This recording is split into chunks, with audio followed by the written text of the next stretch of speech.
Step right up, dummies, and listen to the stupidest sports show on earth with Rodney Newpol and Tim Van Stratton.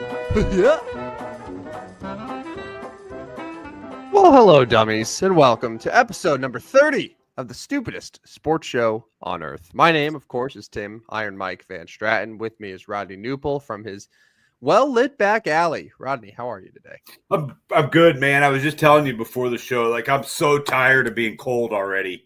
It's December 12th, and I'm so over winter here in the Midwest. It's brutal, just brutal cold. You go outside and your face hurts, your body hurts, everything hurts.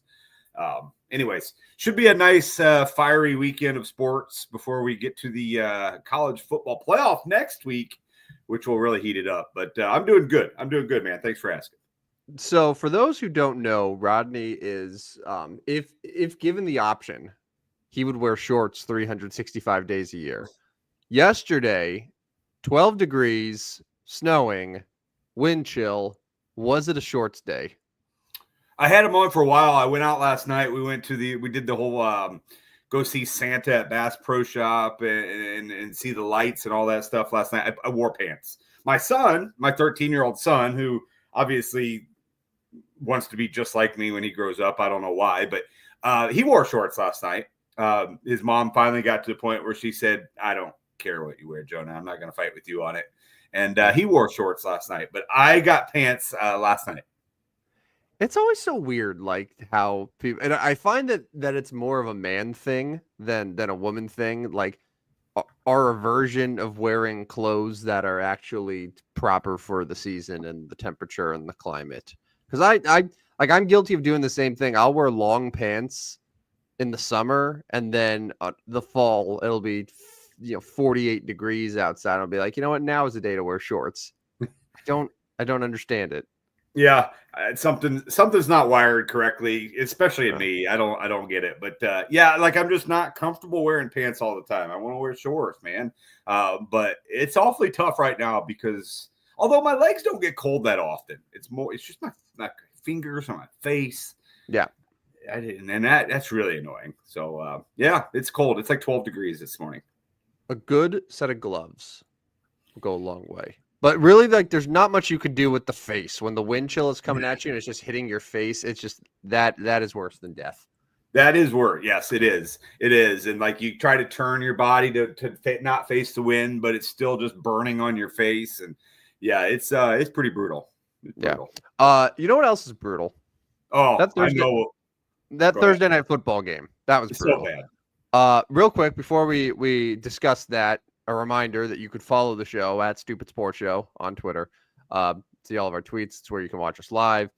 And if you had the misfortune of watching Thursday night football, I got to be honest, man. I was really looking forward to yesterday. There aren't a lot of Thursday night games throughout the year where I'm like, oh, this is going to be great. And I think you might have said it where this is basically an elimination game in week 15. So it's two division rivals. 49ers offense exploded against the Bears. The Rams had that shootout against the Bills. So both teams coming in with a little bit of momentum. There's massive playoff implications on the line. It's a primetime game. It's two really respected, revered coaches. And of course, because why wouldn't we? 12-6, no touchdowns. Yeah, and I even heard a local radio guy talking about how the over was going to absolutely destroy in this game. It did not. It was 3-0 or 3-3 at halftime or something silly like that. Yeah, it was 6-3 going into the fourth quarter. Yeah. Never had a chance. Again, no touchdowns. If you bet the no touchdown, which like okay. I got a message last night. Oh, should have bet the no touchdown. Like, what? In what world would you be thinking? Right. Yeah, listen. Oh, this is a great bet. Like, this is going to hit. Like, no, it's the 49ers. It's the Rams. You would think there would be a touchdown. But I put a lot of this blame. on the San Francisco 49ers. And I know they're the losing team on this one. And there's a lot I could say about the Rams because this is the same Rams team that I bet against the Dolphins several weeks ago. And looked very similar in that game than they did this one. I couldn't get in the end zone. But at least Los Angeles looked like they were doing things enough to win the game. San Francisco just continued to stink. And they're dead now. We can officially put the San Francisco 49ers to rest. And then the story of the kid quitting mid-game last night. The whole Deebo Samuel situation. There is some big-time problems going on in San Francisco, and that makes me wonder if Shanahan won't walk away or get another opportunity and look to go somewhere else and get out of the mess that's going on in San Francisco. And that's not even discussing the whole Brock Purdy thing, which we're going to get to next. Yeah, the Shanahan rumors have been percolating for a few weeks, and I wasn't 100% sure if it was just Twitter users and other fan bases that were just recklessly speculating as to whether Shanahan would actually leave or teams would trade for him and give up draft picks in order for him to become the coach, which that happens. Yeah. It doesn't happen often, but it can happen. But now it feels the 49ers to me, and this is going to tie into the Purdy conversation a bit. The 49ers, it feels like the window is closed barring something incredibly drastic. And I know that they just got absolutely pummeled with injuries this year, and having McCaffrey for 3 games or whatever it wasn't in the plans at all. But I have a hard time believing that the 49ers can stick with what they have now, given the contract situations that they're going to have to deal with, and just go into next year being like, well, since we'll have McCaffrey and Ayuk back, everything will be fine. And then they'll just waltz their way to the NFC title game. I don't know. It feels like there needs to be some sort of reckoning, and that includes from the coaching side too, with Kyle Shanahan. Yeah, yes, a lot of issues there, and there's nobody in their right mind that follows football that thinks that San Francisco is going to find a way to leapfrog Detroit and probably Green Bay into next year, right? Like those are probably 1, 2. If you start looking at next year and what they have returning and what they're going to bring next year. So, yeah, I mean, that window is very much closing. Now, the NFC West window might crack for them because, that's the saving grace for sure. Yeah, do we think like a 36-year-old Matthew Stafford is going to be able to bring it next year? We've never really seen Kyler put together a full season. It is still questionable what goes on in Seattle. So they have that crack in the window, but their Super Bowl window is probably closed. And the whole, we'll get to the Brock Purdy, but they have major questions that they're going to have to answer. And that's going to kind of set the tone on what their team looks like next year, because are they going to bring him back? And is he even any good? And we've asked this for a long time now, but is he any good? Last night did not show me any proof that this guy was an elite quarterback. Yeah, it's hard to say Brock Purdy isn't good because he had a bad game. Matthew Stafford wasn't incredible himself either. So when we're not going to say that, oh, Matthew Stafford, he's so cooked, he's washed. The Rams clearly showed they could still win when Stafford is on his game. And Purdy's had good games this year. And the thing I'll say about Purdy earlier this year is that, in years past, there were games where, you take one of his guys, one of his core players off the offense, and he just unravels. And we didn't really see that this year. He's for the large part held firm, but yesterday was just one of those games. It was a must win for them, an absolute must win. They were at home. The Rams did score. The defense did exactly what the defense was supposed to do. And all they just needed were a couple drives, make some big plays, and they couldn't do it. So that's the problem with them. Yeah, and one of the big situations there, Deebo Samuel, who has been kind of running his mouth, really frustrated with his team, with the offense, literally had one in his hands and probably was going to get to the end zone. I mean, it was hard to tell because they didn't show what was on the other side of the field. But the only guy he had to beat, he was going to cook. I mean, he was going to cook him. Just dropped it. Flat out dropped it. That's happened a few times. It's happened a few times. And the frustration for Deebo is really a lot his fault because that ball was put right in his hands. Just dropped it. And what's going to put the 49ers ahead was going to be the first touchdown. And in fact, I actually put a small bet on first touchdown Deebo Samuel last night. So I was kind of conflicted because I bet the Rams, wanted them to win, but had that first touchdown. And I kind of thought, the narrative might come here. There's been a lot of talk about how Deebo. In fact, my first touchdown bet on Sunday in that Eagles game, guess who it's going to be? It's going to be A.J. Brown. It's going to be A.J. Brown because we always see the narrative, oh, okay, now the narrative's over because the ball went to A.J. Brown. We'll see. But, yeah, Debo did not help his cause last night. Anything on the Rams side real quick that you there's one obvious thing on the Rams that a lot of people are upset about. Yeah, a couple things on the Rams. First of all, they're still very well coached. They're still very well coached. And I know some may not like to hear all the love for Sean McVay because there are times where you're kind of questioning what he's doing. But the guy can coach. That team is well coached. Even late in the game, the play calling, they didn't sit back and say we're going to run for 2 yards at a time and hope we get this first down. You know, they were always getting ahead of the chains, getting first down, short pass for 6 yards, which put them in great situation there. And notice that final drive. Kyron Williams is still really good. He's still really good. But yes, the story last night, especially us that follow the fantasy world, Cooper Kupp, first round of playoffs, came away with 0. Goose egg. He pulled a Sammy Watkins on us last night. Goose egg. No fantasy points. So if you have Cooper Kupp, you are going to have to find plays that are, and these are kind of Skeeter's words on my Sunday show, that you're going to have to find ceiling plays this week. Guys that like might take a 0, but you're hoping maybe can grab you a 30 because you're in big trouble without Cooper Kupp. Any points last night? You are guaranteed, if you're in that position, to have some receiver on your bench who you don't have a spot for, who you can't play, have 25 points for you on Sunday.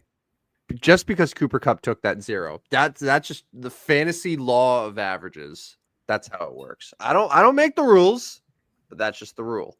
If you have a stinker in the starting lineup, it means that you're guaranteed to have someone go off in your bench for totally useless points to you. Yeah, and I mean, you probably, if you have Matthew Stafford, you might have played him as your QB1. Probably did. Puka Nacua wasn't great as far as fantasy wise. He's a great receiver. Kyron Williams actually probably ended up okay despite not getting in the end zone. He had over 100 yards.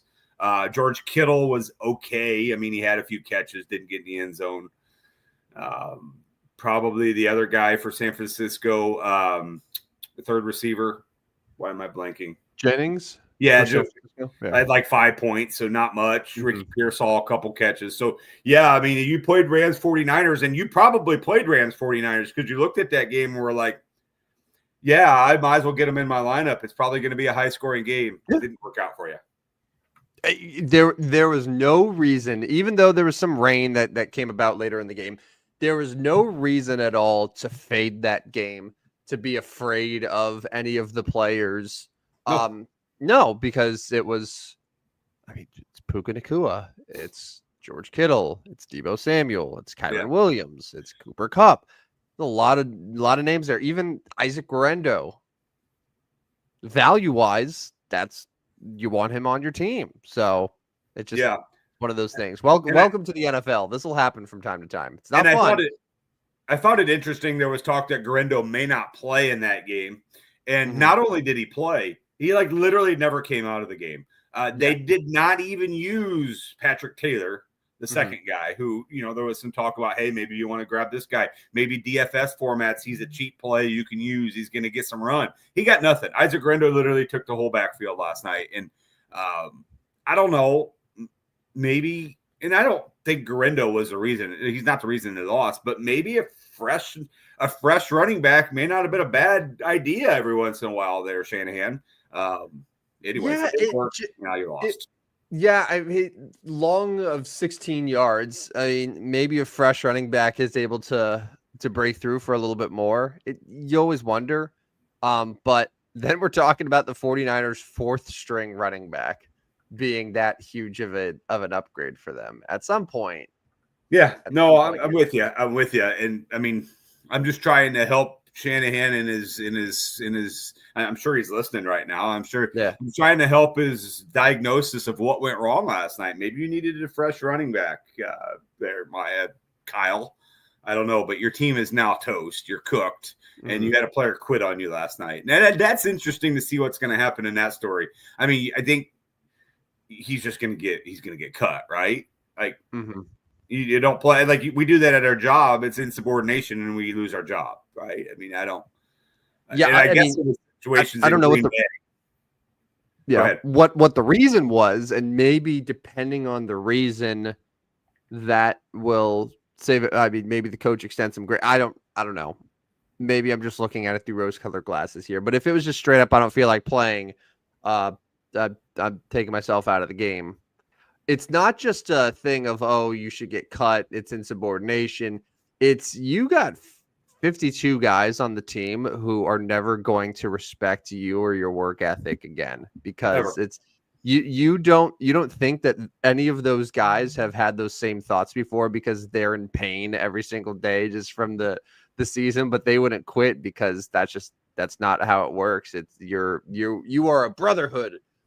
You all go into battle together, and if one's out, then it looks really, really bad. Yeah, and I get playing Thursday night after a physical Sunday, but Yeah. Roger makes the rules, not us. And you guys had that game. You knew that game was coming, and tough one.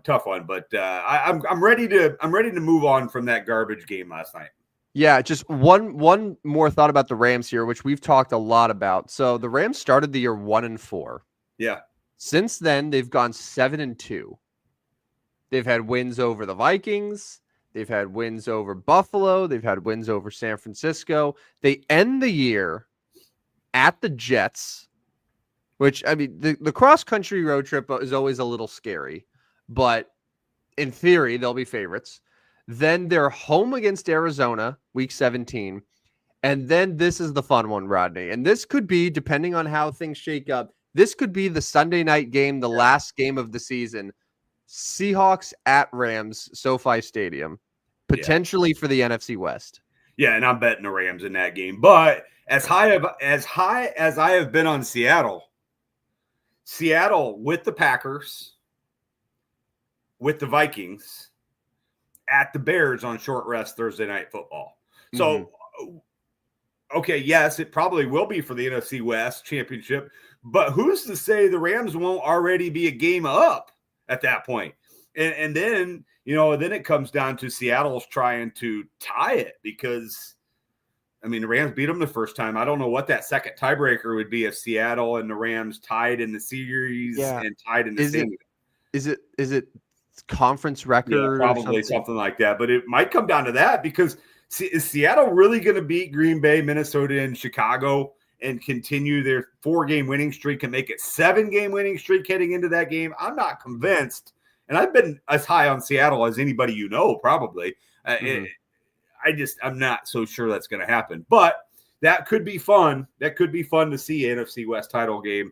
But I'm telling you now, if Seattle's playing at LA and the NFC West is on the line, I'm betting the Rams. Mm-hmm. End of story. You have to.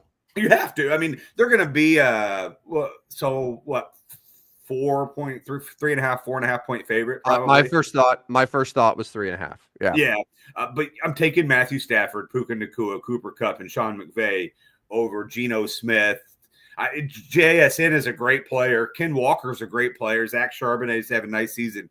And whatever coach that is in Seattle is doing a nice job. But yeah, you're not beating McVay. Who is the coach of Seattle right now? Since you're so high on them, go ahead, Rodney. Let us know. It used to be the defensive coordinator in Baltimore.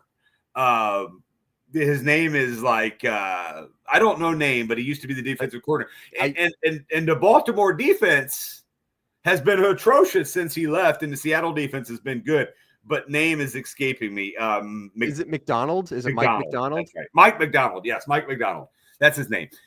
He came from Baltimore and is doing a nice job. I'm telling you, he's doing a really nice job in Seattle. But you're not beating Sean McVay. That's my point. You're not beating Sean McVay. Yeah, not in LA. Man, the Rams have had some really regrettable losses this year. Otherwise, they would be in really great shape. Like when you look at that stretch earlier in the year, losing to the Bears. Yep. Losing Dolphins. That Monday night game at home to the Dolphins, where they just looked really bad.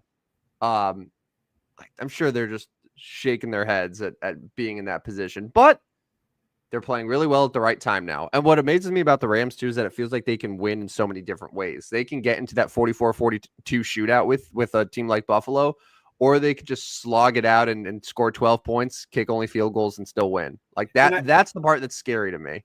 I believe week 2, the Rams gave up like 40 points at Arizona, right? Yes. Yeah. Well, that was the first case of the system play against Detroit, where they had that overtime Sunday night game against Detroit. And then they went immediately to Arizona and got their ass handed to them by 31 points. Yeah. That proved the system works right there. That was the start of it. Yep. All right. Brock Purdy. You were tweeting yesterday that it's time to have a conversation about Brock Purdy. It is, man. And I'm ready for that conversation. And I have some things. So Bill Barnwell on ESPN projected his next contract. And I think that, to me, is more fascinating than just is Brock Purdy good? I think Brock Purdy's good. This question is how good. Good enough to make what the 49ers are likely going to have to pay him. That's the conversation to me that I'm fascinated. But you can go ahead and give your thoughts. Yeah, I mean, I don't think if you're San Francisco, you're going to be able to give him the money that he probably can ask for. I think you're really handicapping yourself. You're putting yourself in a bad situation now.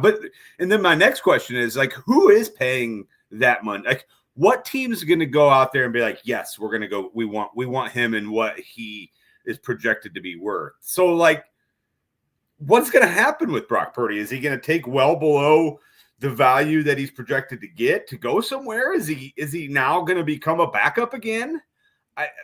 That's kind of my question. Like, where I'm fascinated at what the projection, what the road for Brock Purdy is going to be, because if you're San Francisco, you can't bring him back as your starting quarterback for what he will demand to be your starting quarterback.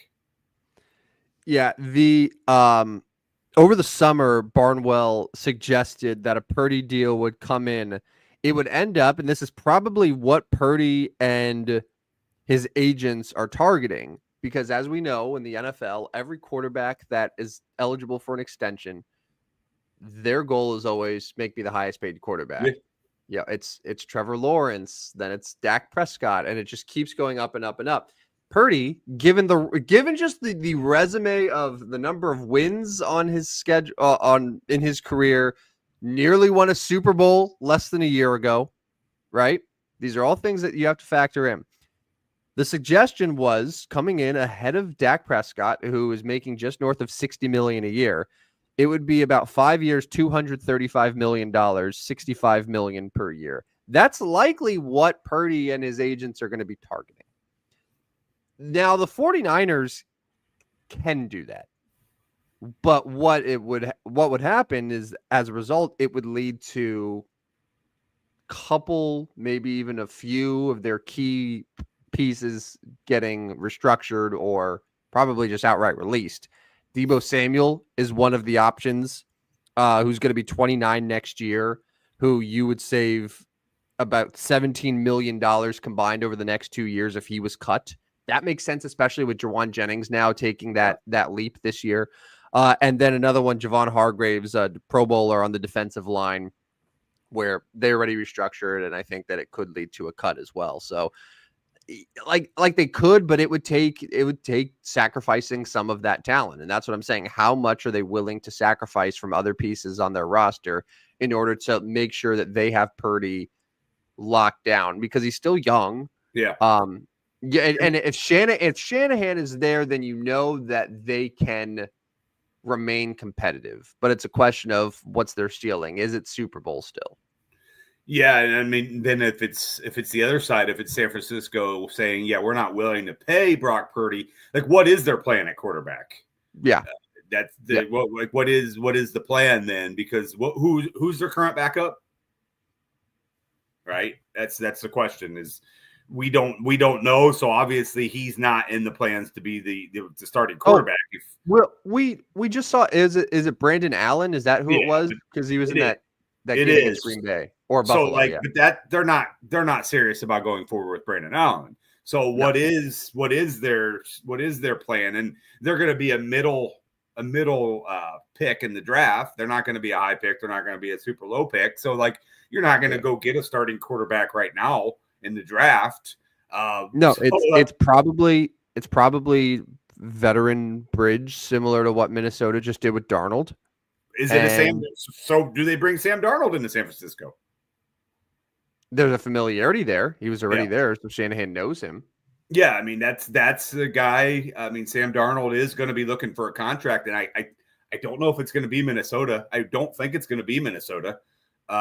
Your boy Daniel Jones is going to be looking to get on a field somewhere. That would be my nightmare, by the way, if Daniel Jones went to San Francisco, because I just know Shanahan would make him look so much better. And then every single day it would be like, did the Giants mess up getting rid of Daniel Jones after people just absolutely shit on them for 6 straight years about Daniel Jones? It's the same thing with Barkley, too. Yeah. It was like, how could the Giants have drafted Saquon Barkley? How could the Giants extend Saquon Barkley? Man, a running back is terrible. And now he goes to a good team and looks good. And they're like, how could the Giants let him go? Clueless. It's going to be the same thing with Daniel Jones if that happens. And I mean, he's going to be looking for a job. Yeah, but back up. But no, okay. So then the question is, because Darnold is due for a nice contract after this year. Right? Yeah, Baker Mayfield type deal. So Baker Mayfield, I think with Tampa got 3 years, $80 million, which is good. It's nowhere close to 65 a year, which if Purdy ends up getting the record, I don't know if he will, but that's the going rate for quarterbacks now and starting quarterbacks. And a lot of guys like Tua and Lawrence don't have the resumes at all of what Brock Purdy has in just a short time, and they got record-setting contracts.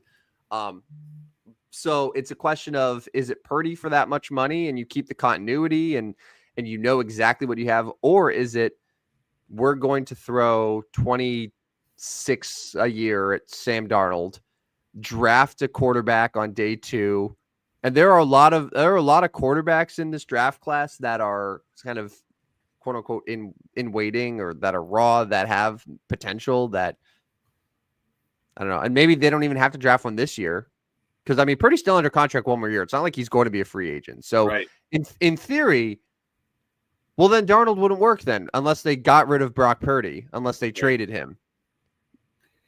Yeah. They're not going to trade him either. Yeah, right. So it wouldn't even be Sam Darnold. It would be someone just in that family, that type of quarterback, because this would be 2026 now that we're talking about, which makes it even more difficult for them. Yeah, so for sure. I mean, so I mean, I guess Brandon Allen continues there. Maybe you draft somebody and hope that maybe they're a year or two away from being ready. But I just know the 49ers have some major choices to make, and I'm still just not sure that Brock Purdy's that guy. I mean, I know he's been to the Super Bowl, so it's hard to take that. You can't take that credit away from him. But man, last night did not show me anything that made me think, gosh, Brock Purdy is that guy. I sent the stat yesterday. Brock Purdy since last Christmas is 1-8 against the spread against teams with a winning record. Yeah, it makes sense. It's a Purdy stat a little bit, but is it also a Shanahan stat to some degree? It can be, yeah. It can be. I mean, but he finds ways to win. I mean, he found ways to win games. We're 1-8, but he still won a bunch of those games. Mm-hmm. But yeah, it's just the kind of the style that Shanahan has, and it's kind of the style that we're seeing from. I mean, Andy Reid's not covering games right now either, but he's winning games. Yeah, they have the elite defense, and they have a quarterback who, when they need to convert a third down, when they need a big play, he can make that play. Can Brock Purdy make that play? I haven't seen it. I haven't seen it out of him more than not. He's got some guys that can make that play for him, but I haven't seen it that often. No, they're just that to me, it's so much more fascinating than the saga that we had on First Take for 2 straight years of, can the Cowboys pay Dak Prescott? Yeah. Is Dak Prescott worth his money? Like, I don't care. Like, to me, it wasn't a question of should they pay Dak Prescott. I knew they were going to pay Dak Prescott, and I was like, yeah, okay, yeah, that makes sense. Brock Purdy, like, you can make a really compelling argument on both sides, and I would agree with a lot of what both sides are saying about the people that think it's good to keep him around and that he's done enough to warrant an extension there, and for others to be like, you know what, he already Shanahan already turned a Mr. Irrelevant into this. Give him a quarterback, let him handpick a quarterback prospect, develop him how he wants, and then try again. Yeah. 2026. Yeah, it'll be fascinating to see what happens. All right. Week 15. So this Rams 49ers game was hopefully not a sign of things to come for the rest of the week. The big takeaways. Obviously, my New York Giants being a 16.5 point underdog is exciting. The largest spread this season. When has there been a spread this big in the NFL in general? Like probably. Yeah, I feel like recently there was one where it was a 17 or 17.5, like a Bills Patriots sort of thing, where the Patriots were absolutely horrendous. And not only that, the total in that game is only 42.5. So basically, they're saying the Giants are only going to score a minimum of what, 14? Yeah, I mean, you're looking at like 28-12, 28-13, something like that, and that's still So, but the Ravens defense hasn't been very good. So, can the Giants scrape across 2 touchdowns on that bad defense? It's Tommy DeVito time again. Yeah. The tank is so egregious. I watched Drew Lock lead a drive late in the fourth quarter, using his legs, using his arm, totally fine. Gets them into chip shot field goal range. Obviously, the kick gets blocked, and they lose. And then suddenly Drew Lock is in a boot, and it's like, oh, yep, he can't go. I think that this tank is so obvious that they were like, Drew Lock got them too close to winning. We're going to need to make sure that he never sees the field again. You're done with this. Yeah, you're making this too close. Yeah, no, I get it. But yeah, that game is, and the Ravens obviously need to win that one, win it bad, because Pittsburgh's an underdog in their game. There's a chance for Baltimore to make, a gain there. That Pittsburgh-Philadelphia game, probably the most competitive. Well, number 2 on the list as to Buffalo-Detroit. Those 2 games are both at 325. Yeah, the 325 slate. Yeah, I started in the noon window, and honestly, the noon window to me is really bad. I would say the only one that feels that it could get interesting is Chiefs Browns, and only because Vegas is putting the line on that game at 4 points. Yeah, which is like, it's just, and you said it. You said it before the show. They're just daring you to bet Cleveland. Yeah, I dare you. I dare you. Yeah. Well, it's also Dolphins Texans could be interesting as well. Dolphins are still trying to make their move, and let's be honest, Houston hasn't been very good. They did come off a win over Jacksonville 2 weeks ago, but that could be an interesting game, at least for Miami. They're not playing in the cold. They could win this game on the road.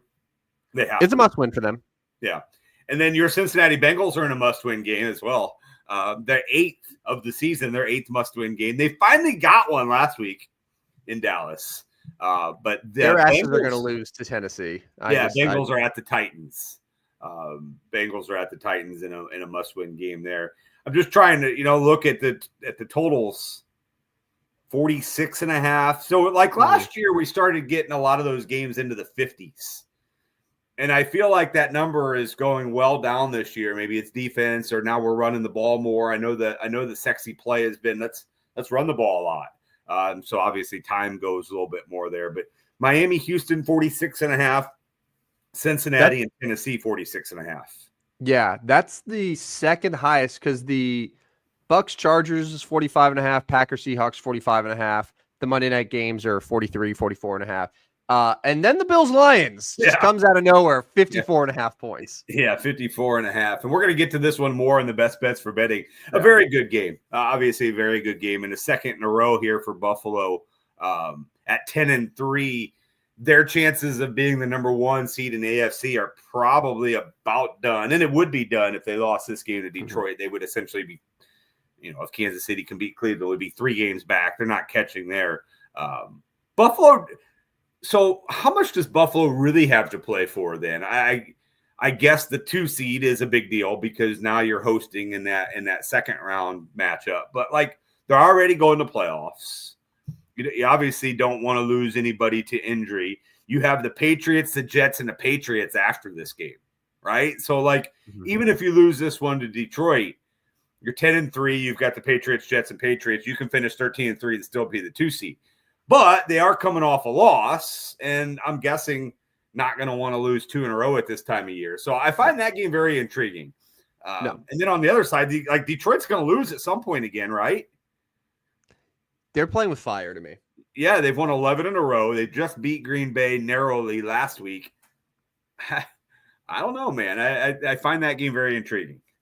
Yeah, the 325 window. I hate when they have more than 4 games in the 3 o'clock window because then that means one game has to leave the quad box. Oh. And I've developed a nice thing where the noon, when you have 7, 8 games, whatever, where typically noon, I go mostly red zone and then sprinkle in a couple other games.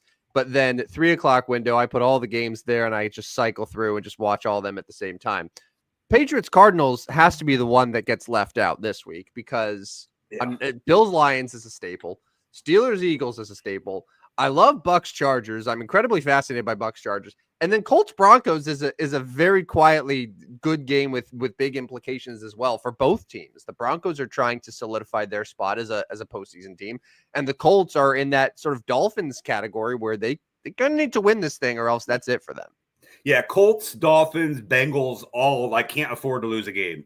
And really for the Colts and all those other teams need the Colts to beat the Broncos to kind of shorten that gap a little bit.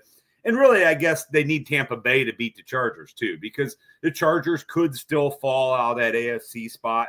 I mean, there's no indication that they will because they've played well, and their only loss during that span was a 2-point loss to Kansas City. But yeah, AFC needs the Chargers and the Broncos to lose to really make things interesting over these next 3 weeks. Or we're going to get to week 17 and the playoff spots are going to be locked up. There's not going to be any playoff implications. And I'm guessing the NFL doesn't want that. No. NFC, you might get lucky, but yeah, the AFC is dangerously close to having their team solidified, which you don't want. Because if the storyline is just, oh, will Buffalo get the 2 seed or the 3 seed? That's not exciting enough for me. It matters, but it's not something that is a huge selling point. Yeah, the NFC, obviously, with the NFC West is going to be intriguing. And really, the NFC North is still intriguing because Minnesota's only a game back of Detroit. So, there's a potential to, if Detroit falls in this one to Buffalo and Minnesota wins again on Monday night, we got a tie and they're going to play coming up. So, yeah, there is still plenty of intrigue, but you're right. Like, you don't want that week 17 to be like, oh, there's no playoff implications going on here. So, some interesting games coming up Sunday. The 3 primetime games, real quick before we get to our best bets. Packers at Seahawks. Green Bay is a 2.5-point favorite. I am still, despite Seattle, and this is amazing. Despite Seattle being 3-4 at home, I almost always just ignore the actual record. And I just think of Seattle as being an impossible place to play in the 12th man and that, oh, you're going to have a terrible time going to Seattle. Whatever the record tells me, I don't care. Yeah. I just, in my mind, it's always going to be hard to go into Seattle and win. Granted, the New York Giants got one of their 2 wins in Seattle this year. However, this feels like a game that we could see Jordan Love, couple interceptions. Seattle ends up winning this thing as a home underdog. As a home dog, it's kind of hard for me to say, sorry, I'm going to go against Seattle here. Yeah, this is kind of a kryptonite game for me because obviously I've been anti Green Bay and pro Seattle all season long. And, Green Bay's been really good. They just continue to prove me wrong at 9-4. But yeah, there is a difference here. And at Seattle, I'm guessing that's where I'll be as well. I'll be betting the home team in this one. We'll get to it in best bets for betting. I do have a bet on this one, but yeah, Packers, Seahawks. It is a good. So we do get a good Sunday night game. It is very good. I wish we could say the same about our Monday night games. Yeah, not great. Bears Vikings. 9 weeks ago seemed like it would be really fun. Yeah. And don't get me wrong, the Vikings at 11-2 inexplicably have done their part. But the Bears 4-9, 0-6 away from Soldier Field, which is that is a damning stat. They're a 7-point dog. I don't know how close it is. I mean, the Bears have found this great niche of playing an entire first half as if they've never played a football game before. Like, it's their first introduction of football collectively as a team in every first half, and then they come out of halftime and then they show some signs of life. I could see the same thing happening. I could see Minnesota getting out to a big lead early on. They're not going to have an answer for Jefferson. They're not going to have an answer for Addison and Hawkinson and Aaron Jones and all these guys. I see the Vikings getting out to a big lead, and then Caleb Williams gets some meaningless stats and touchdowns second half, and then Vikings win by 2 touchdowns. Yeah, I mean, we also saw a stretch where Sam Darnold was careless with the ball. Are the Bears going to find that out of him? I got a quick question for you. Yes, because it's the Minnesota Vikings. I put this on my Twitter, and it was an interesting result. You get the reason I'm asking this is obviously because of Justin Jefferson. You get one of these guys for the next 8 seasons, and the quarterback is it's not a Sam Darnold, it's not a Kirk Cousins, it's not a Joe Burrow. It's a completely random quarterback. Do you want Jamar Chase or do you want Justin Jefferson? I saw this. Yeah. I answered it. I'm curious what the results ended up being. I took Jamar Chase. Yeah. Yeah. Yes. It's but close. Justin Jefferson isn't the wrong answer. No, it's not a slam dunk at all. Yeah. It is totally a matter of preference. I like Chase's speed a little bit more, and I feel like we've seen Jefferson have some games that are a little bit quieter, and I feel like every time Jamar Chase is on the field, he's going to explode. Yeah. So 66% of my voters went with Jamar Chase. Now it also could be because the last time they saw Jamar Chase, he put up 55 points for them in fantasy. But yeah, I mean, Justin Jefferson was also pretty good last Sunday. Oh yeah, too. He had 2 touchdowns. And he has a little more help with Jordan Addison being very productive, TJ Hawkinson still being there. I get that T. Higgins is in Cincinnati, but he hasn't been real productive this year for them. But 66 just when he plays, yeah. Fine. 66% took Jamar Chase, 34 took Justin Jefferson. And I don't know, like I love them both, so it's hard. I didn't vote in my own poll here. But it's a good question though. It is. And then so let's go one step further. 1A, 1B. So you skip 2. Who's 3 right now in that realm of receivers? And I don't necessarily even mean like how you would draft them in fantasy, just more like, so if you got Chase 1, Jefferson 2, who's 3? The first name that came to my mind, and maybe I'm forgetting someone obvious, and I apologize for that. The first name that came to my mind was Puka. Yeah. He's really good. He's good. He is really, really good. I mean, Rodney, a year and a half ago, we were talking about Cooper Kupp being the best receiver in the NFL, and halfway through his second season, Puka has already moved Kupp to the number 2 role on his own team. So I'll just throw some names out there at you, and maybe give a short recap of why not. Why not CeeDee Lamb?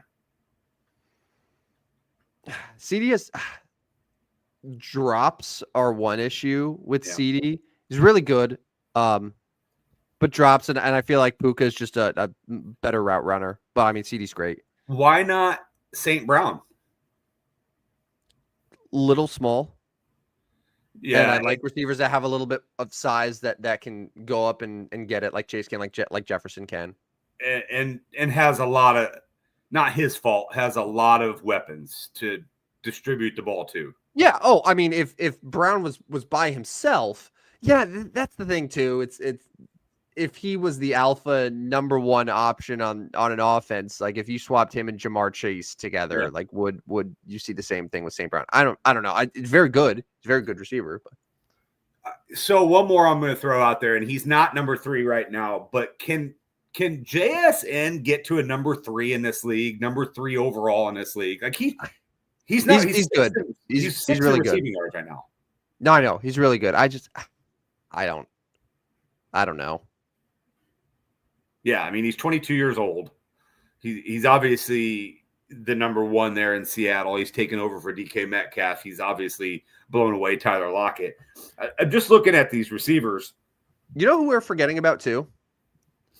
Because he missed some time with injury. I really, really like Nico Collins. Nico Collins, and then even your boy Malik Neighbors, if he gets a quarterback situation that's a little healthy, will be in the discussion as well. And even AJ Brown, I think, is a really nice receiver who's kind of stuck in what's going on here in Philadelphia. And it's not his fault that Saquon Barkley has been a stud. And obviously, Sirianni's making calls to win the game. I'm not necessarily saying he's making all the right calls, but he's making calls that are winning the game. And that's kind of why AJ Brown is 18th in receiving yards. And he missed some time as well. But gosh, it's intriguing to see these really good receivers. Cheetah's out. Cheetah's out. Adams is out. Devontae Adams is out now. You know, it just his kind of irrelevance. And, you know, do you include a guy like, and I know he plays tight end, but do you include a guy like Brock Bowers in this situation? I mean, he's 5th in receiving yards. Yeah. Brock Bowers has quietly become tight end 1 in the NFL. Jerry Jeudy's put up terrific numbers. I mean, he's going to have 1,000 yards at the end of this week, probably at 25 years old. Scary Terry's going to have 1,000 yards this year for Washington, and he's got a legit quarterback. So you look at next year and like, is Terry McLaurin a top 5 receiver drafted in fantasy leagues? Very possible. Maybe. It's very possible because you're going to look at Jaden Daniels in his second year as, this guy's pretty scary. So a lot of thoughts there. Then even like Drake London, like if he gets a legit quarterback that doesn't throw the ball away 1,000 times a game, he's 10th in receiving yards. Garrett Wilson, someone you like? I mean, yeah, but he's the kind of situation that we talked about with you know, if St. Brown or whatever, if Garrett Wilson had a better situation. I mean, Aaron Rodgers is not the guy to give him the ball right now, and now you've added Adams in that situation. But I like Garrett Wilson. He's 8th. He's 8th in receiving yards. It'll be interesting to see what happens over the offseason with these receivers. I don't know if any of them will necessarily move, but kind of the pecking order for the next year. So I would say if you asked 100 NFL fans to rank the top 3 receivers in all of the NFL, I think you would see Chase and Jefferson on the most lists. What order? I don't know. Everyone sort of has their preference. But I think that those would be the 2 guys that you would find mostly on like consensus top 3 guys. And then that third one is just going to be all over the place. I said Puka.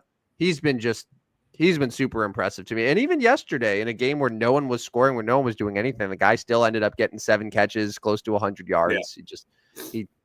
Yeah.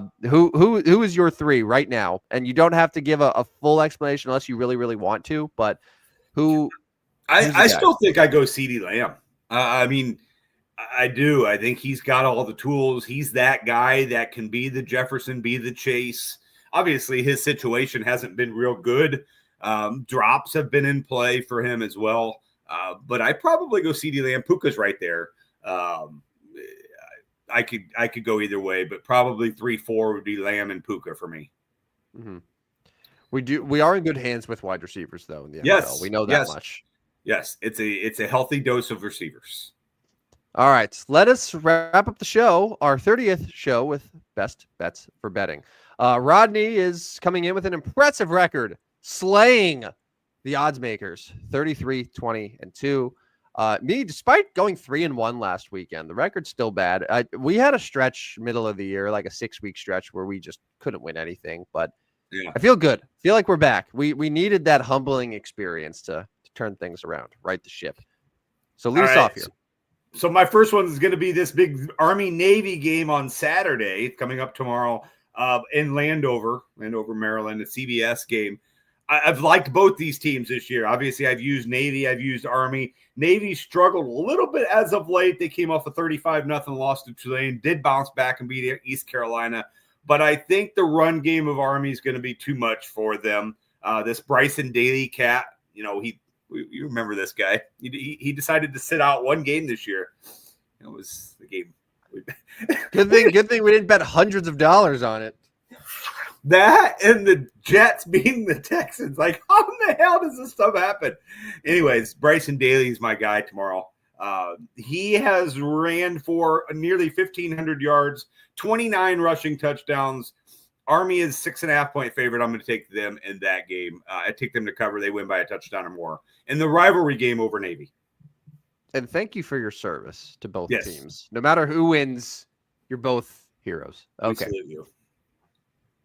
NBA Cup semifinals Saturday. I'm surprised we spent 55 minutes not talking about the NBA Cup, Rodney. We have two great must-watch games. We have Hawks and Bucks, which I'm a little disappointed the Knicks didn't beat the Hawks. Yeah. I warned you that maybe we're due for a Trae Young MSG game, and he didn't get the 60 points, but he was able to get them the win. But Hawks Bucks. And then Thunder Rockets. Thunder Rockets is a really fun game to me. A lot of young talent. 5.5 though for a Thunder team that has looked really dominant this year, that leads the West. I know that Chet Holmgren's out, but they still got SGA. He's going to be the best player on the floor. You could even make a case and on a lot of nights that Jalen Williams is the second best player on the floor. So that gives the Thunder a huge advantage there. So I like this number at 5.5, and it's a neutral court. I'm going to take OKC here to win by 6 or more. Yeah, and this could be a little tough for you because you are high on Houston. You really like this Houston Rockets team. I do, man. They built a good team, and I love Alperen Şengün in particular. Yeah. But yeah, I'm not terribly shocked that Houston has become the next team to elevate within the last couple of years. And I think they'll stick around as a playoff team here for the next for the foreseeable future, for sure. So that starts at 3:30 Central Time, 1:30 Vegas time, with Atlanta at Milwaukee, and then the Rockets Thunder 7:30 Central, 5:30 Vegas time. So all right, that's the NBA Cup. Why is it so early? Yeah, I don't know. It's gonna be done by 8:00 in Vegas. I don't know. I don't know. I don't like that. I mean, what time's Army Navy too? I'm trying to think because Army Navy is 11, 2:00, I think. So they're going at the same time as Army Navy. NBA. One of the games. NBA doesn't care. Well, I mean, it's second half. Yeah, second half would be. My second best bets for betting is my Philadelphia Eagles -5.5 against the Steelers. They're at home. The Eagles are at home. It's a rivalry game. They need to put the rest that they're struggling. They did struggle last week. Sirianni and the boys figure it out. Pittsburgh's still frauds at 10-3. They still are. I'm just gonna continue calling them frauds. Eagles -5.5. I'll take it. Eagles win by a touchdown or more. That's my second best bets for betting. So I don't get a Friday night game. I only get one on Saturday, and 3 of these have to come on Sunday. So it's gonna be a long weekend. I don't like rooting for the Steelers, but you forced me to with this. And taking Nick Sirianni over Mike Tomlin is offensive. It's offensive. All right, my number 2. Speaking of offensive, this one hurts me. I don't know like why I choose some of these games. I really don't. But for the first time in about 14 years, the Carolina Panthers are favorites in a football game. Oh. They're a 2.5-point home favorite against the Dallas Cowboys. The Cowboys are coming off of a near win, but a loss against the Bengals. The Panthers coming off of a near win, but a loss against the Philadelphia Eagles. This is probably just me being like, oh, how can the Panthers beat the Cowboys? The Panthers are good and the Cowboys are playing better. I'll take the plus odds in the Cowboys. I hope this game, honestly, I hope everything just explodes and the game gets canceled forever. So let Would me I get give my you. money back, by the way, if before kickoff, right before kickoff, the game? Oh, no, because I know it would because the game has to start. Yeah. Okay. Opening kickoff happens, and then we get a scene like we did in Dark Knight Rises where Bane comes in, the whole stadium explodes, like the ground implodes. Will DraftKings refund my bet? I don't know if you tweet at them a few times, they might That's what refund. ever since the introduction, I don't know if you know what I'm talking about. That's maybe you've just you've seen the scene on Twitter or whatever, where in Dark Knight Rises, where Bane comes in and the entire field like implodes as Hines Ward is running the kickoff back for a touchdown. Yeah, So I'm all familiar behind him enough is with just the it. players falling into the abyss. Yeah. And now, because of sports betting, every time I think of that scene now, I think of how the sports books would treat that, and There if you they go. would be. Yeah. Good luck with that one. One thing on Carolina. Consider this. Consider when you're putting a DFS lineup together, especially if you put a few together. I know some people put one, and that's fine. I'm not here to tell everybody how to do it, but a Bryce Young, Adam Thielen lineup gives you the opportunity to play a lot of other guys that you might want to play. Adam Thielen, 17 receptions, 201 yards combined over the last 2 weeks. Obviously, Bryce Young is finding his guy. He's figuring a few things out. Bryce Young's been better. Adam Thielen's kind of that guy that's always there. He's always finding ways to get open. It's a decent combination. I'm just encouraging you to consider that combination. Bryce Young, Adam Thielen. You can pay up for other guys because those guys are fairly cheap. I think Dallas is a team you can score points on. I don't know. Just consider it. Have to run it back with Rico Dowdle, probably, if you're going to do that lineup. Yeah, which is fine. Which Rico Dowdle against Carolina seems like a pretty decent play in general. Yeah, I mean, we saw it last week. Worst running defense in all the NFL. Saquon didn't explode, but still had a big game. I mean, he had a big game for him. Number 3, I'll go Buffalo Bills over the Detroit Lions. This is another one that hurts you. I'm basically taking games that are anti-Tim today because I know Dan the Man Campbell is your guy. I like Buffalo to bounce back. I think Detroit's due to find a loss here late in the season, and it'll be okay if they lose a game. Buffalo, Josh Allen factor. I don't think Buffalo is going to be scared to go into Detroit. In fact, they're going to be a little bit warmer playing in Detroit inside. I like Buffalo. I like Buffalo to bounce back. I have it at 2.5, but I think I'm going to take Buffalo money line and win that game straight up. So we'll find out, but I like Buffalo. All right, here's my counter argument. Good one. Next, Broncos hosting the Colts. I think the Broncos blow them out. Yeah. I don't like Anthony Richardson as much as a lot of people do. He shows flashes, but not enough consistently. Not enough to go into an environment like Denver, game that the Broncos can really just put themselves in great position to go into the playoffs with 3 weeks left. Yeah, I think the Broncos roll here. I would take this number probably at 5.5 even. Yeah, and this would be the end of the Indianapolis Colts for 2024. It'd be the end of a lot of AFC teams. But yeah, okay. I don't have a problem with that one. My last one is going to be the Seattle Seahawks. We alluded to this one a little bit earlier. At home, again, this is kind of a situation like Buffalo. I have it at 2.5 on my best bets for betting, but I think I'm taking on money line. I think if anything, they win this game. They find ways to maybe turn Jordan Love over. It is going to be a hostile environment. I mean, Green Bay's not afraid of the colder weather that Seattle is going to bring to them, obviously. But Sunday night game, I think you're going to see the best Seattle version. And Seattle needs wins. I mean, they're going to see LA on their tails. They need a win here, and I think they get it. So I'll take Seattle plus 2.5 and consider them on the money line when we get to Sunday. All right, my fourth and final best bets. Buccaneers-Chargers game. There are certain things that cannot be killed. And Baker Mayfield is one of them. Yeah. And he always just finds a way to make games close. Even if you can say, oh, the Chargers have an elite defense and Jim Harbaugh. It's all true. Baker Mayfield finds a way to make things interesting. And honestly, Justin Herbert is still questionable. He's not going to be 100% in that game either. I think this is a good spot here for the Bucs to, And maybe it's 3 and it ends up being a push, or the Bucks could even win outright. We'll see, but Bucks are good on the road. This game has, I think, very sneaky shootout potential too. I'm not exactly advocating that it will be, but it's very sneaky. But yeah, I'm going to take Tampa Bay here in a close one because you cannot kill Baker Mayfield. You can only hope to contain him.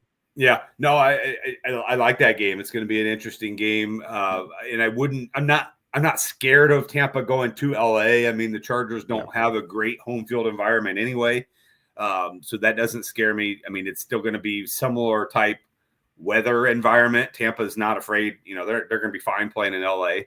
And you're right. Baker's been good, and Mike Evans has been good, and his running back core has been good. Is it Bucky Irving? Is it Rashad White? Or is it Sean Tucker? Who knows? But, yeah, I don't mind that one as well. So, good pick there. All right. Let's wrap up the show real quick. I got a Barry Bonds stat of the day. Rodney is going to, hopefully, while I'm introducing the stat, put together a list of the top number 30s in honor of our 30th episode of the Stupidest Sports Show on Earth. Top number 30s in sports. Not from ranker.com. Yeah, I got it. I got a list. All right. Real quick Barry Bonds stat of the day for you. 12,606 career plate appearances for Barry Bonds. Out of those 12,600 and change, 26.3% ended with a home run or a walk. Little over 1 out of every 4 times that Barry Bonds stepped into a batter's box, he homered or he walked. That number, in case you're wondering, because I know you are, we talk about the 4-year stretch from 2001 to 2004. That number was 39.5%. So there was a 4-year stretch where nearly 40% of the time Barry Bonds walked up to the batter's box, his at-bat was ending in a home run or a walk. That's impressive. I mean, come on. Come on. That's impressive. A home run or a walk. Yeah, so 26.3% for his career, 39.5% for that 4-year stretch, 01 to 04. Okay. Yeah, that's it. That continues to be impressive streak. It's like we're never going to see it again, are we? No, never. Never at all. Not even close. Not even close. All right, so 30th show, there's been some good ones. I'll throw some random names at you here real quick first, and then I do have a top 5 list. Guys like Rasheed Wallace wore 30. Maglio Ordonez wore 30. Oh, yeah, baby. Back in the day, Orlando Cepeda, he wore 30, if you didn't know that. But my top 5 list, and really 1 and 2 could be flipped here, depending maybe your love for sports and which sport you like more. But here's my top 5. Oh, we got a full ranking. Okay. So I went with Ken Griffey Jr. because he's in the Hall of Fame over Steph Curry. Steph Curry's obviously going to get to the Hall of Fame. If you're talking now, Steph Curry's probably 1, Ken Griffey's probably 2. But look at 3. I mean, 3 can't really be secluded too far down there. I mean, so really, could you do a 1A, 1B, 1C here? I don't know if you can do 1. I don't know if you could do 3 number 1s there. I think it has to be 1A, 1B. So one of them has to leave. Nolan Ryan's 3 then. Oh, all right. Look at 4. Terrell Davis was a pretty good player. Yeah. He wore number 30. And then I had a tough choice here with number 5 because, I mean, obviously Ken Griffey Sr. was also 30, by the way. But I went with the hockey player in Martin Brodeur over Bernard King from New York. Basketball, wore number 30. I mean, he could have been number 5 on the list, but I decided to go with a little more recent hockey goalie in Martin Brodeur. But one more I want to give to you, and maybe my personal favorite, Todd Gurley. Let's go. I love Todd Gurley. And actually Todd Gurley continues to kind of be an ambassador for the Rams. He came in a week or 2 ago and had a good speed. He's a pretty good dude from what I understand. But he was a St. Louis Ram from 2015 on, 5,400 rushing yards in his career. I love Todd Gurley out of Georgia, but Todd Gurley wore number 30 as well. He just faded away into obscurity, and it makes me sad. Yeah, no, a 3-time Pro Bowler. I mean, I feel like he could have been more than that. But so obviously not an elite running back in this league, but a really, really, really good running back. And Todd Gurley was good. It was good. That's a great list. 30. Well, I knew 30 would be good, but honestly, just seeing it right there, that's very impressive, Rodney. Well done. Yeah, I'll continue. That'll be my my part of the show. Is I'll continue putting top 5 lists together as we move forward. That is your cross to bear, and I appreciate your sacrifice. There we go. For putting those lists together. All right, well, that does it for episode 30, the Todd Gurley episode of the Stupidest Sports Show on Earth. We'll be back for one final show to close out 2024 on Tuesday, and then we're off until after the new year. So yes, we'll have to give our college football playoff predictions, and just pretty much squeeze the rest of December into one mega show. So I'm looking forward to that. All right, well, that should do it then, Rodney. Hope you are able to one day reclaim your mansion, maybe after a successful weekend, another 4-0 in best bets for betting. Perhaps we'll see you in the living room again. And maybe one day I will escape the hell that is 12 games under 500 for my best bets for betting. Good luck. No, yeah, I'm going to need it. All right, well, thanks everyone for listening. We'll talk to you again next Tuesday, and this has been the Stupidest Sports Show on Earth. See ya. For Rodney, I'm Tim Iron Mike Van Stratton. See you guys.